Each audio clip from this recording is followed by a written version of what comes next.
বিসমিল্লাহির রহমানির রহিম। সুপ্রিয় দর্শক, আমি আজকে উপস্থিত হয়েছি বিবাড়িয়া জেলা নাসিরনগর থানা পূর্ববাগ ইউনিয়ন ফার্মগেট একটা বাজারের নাম আছে এখানে, তার পূর্ব পাশে। একটা বিষয় লক্ষ্য করেন, আলহামদুলিল্লাহ আল্লাহ পাক আমাদেরকে জমি থেকে যে নিয়ামত দান করছেন তা হচ্ছে অনেক কিছুই আমাদের দেহের জন্য জমিন থেকে উৎপন্ন হয়। কিন্তু আমার কাছে একটা জিনিস খেয়াল হয়েছে, আলহামদুলিল্লাহ দেখেন, টমেটো এটা আল্লাহ পাকের নিয়ামত। আমি আপনাদেরকে প্রতিটা গলি গলিতে ঘুরে ঘুরে দেখানোর চেষ্টা করব।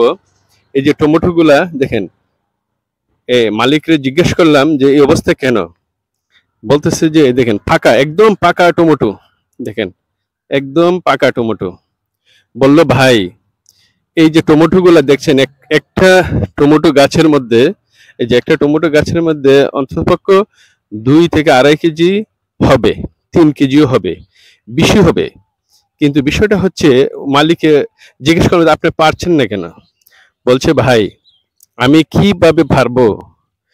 বাজারে যদি নিয়ে যায় 10 টাকা কেজি বলে, কিন্তু আমি যে শ্রমিক দিয়ে, শ্রম দিয়ে এই যে টমেটোগুলো আপনি যে পারবো, ক্যারেট করব, বাজারজাত করার জন্য প্রস্তুতি নেব, কিন্তু ঘটনা হচ্ছে, কিন্তু আমি বাজার পর্যন্ত নিতে আমার খরচ পড়ে যাবে প্রায় 21 থেকে 22 টাকা।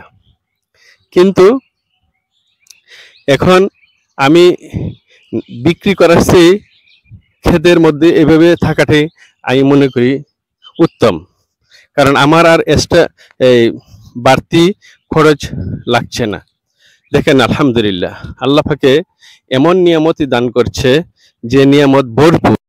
আমরা যদি নিয়ামতের শুকরিয়া আদায় করি, আল্লাহ সুবহানাহু ওয়া তাআলা আমাদের নিয়ামত আরো বাড়িয়ে দিবেন।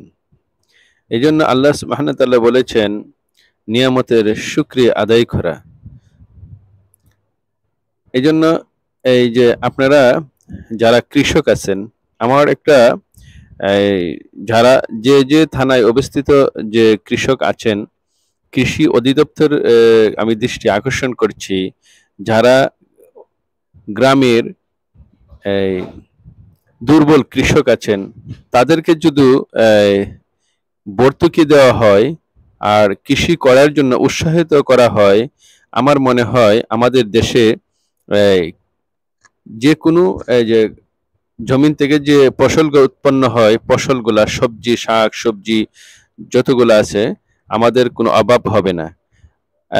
আমাদের বাংলাদেশে কিন্তু অনেক পতিত জায়গা আছে এবং অনেক জমি জমা আছে, কিন্তু অনেকে এই যে এভাবে ব্যবসায় ধস নামে বিদায়, কিন্তু অনেকে করে পরে করতে চায় না। উৎসাহ আসে না মনে। কেন উৎসাহ আসে না?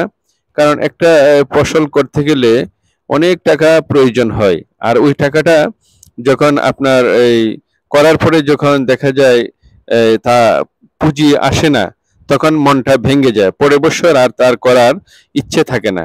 আসলে তাদেরকে যদি ভর্তুকি দেওয়া হয় তাহলে কিন্তু তাদের উৎসাহ চলে আসবে। আর একটা বিষয় হচ্ছে আমরা সবুর করব। কিন্তু এই বছর আমাদের কোনো আলহামদুলিল্লাহ নিয়ামত বেশি হওয়ার কারণে আলহামদুলিল্লাহ যতটুকু আমরা মূল্য পেয়েছি, মন ঘাবড়াবো না। কিন্তু ইনশাল্লাহ আগামীতে আবার করার চেষ্টা করব। আশা করি ইনশাল্লাহ আমরা লাভবান হব। সবকিছুর মালিক আল্লাহ, রিজিকের মালিক আল্লাহ, হায়াত মৌত রিজিক, ইজ্জত, সুস্থ অসুস্থ, ধনী গরিব সবকিছুর মালিক আল্লাহ। কিন্তু আমরা মন ছোট করব না, মন ছোট করব না, ঘাবড়াবো না। ইনশাল্লাহ সাহস নিয়ে সামনে এগোতে থাকবো, সামনে আগাবো সাহস নিয়ে। আসলে আমার কাছে ভালো লেগেছে, টমেটো ক্ষেতটা অত্যন্ত সুন্দর এবং ভালো ছিল। আমি আসলে যখন গাছগুলা যখন তাজা ছিল তখন মনে অনেক ভালো ছিল। আলহামদুলিল্লাহ, ধন্যবাদ, সবাই ভালো থাকবেন।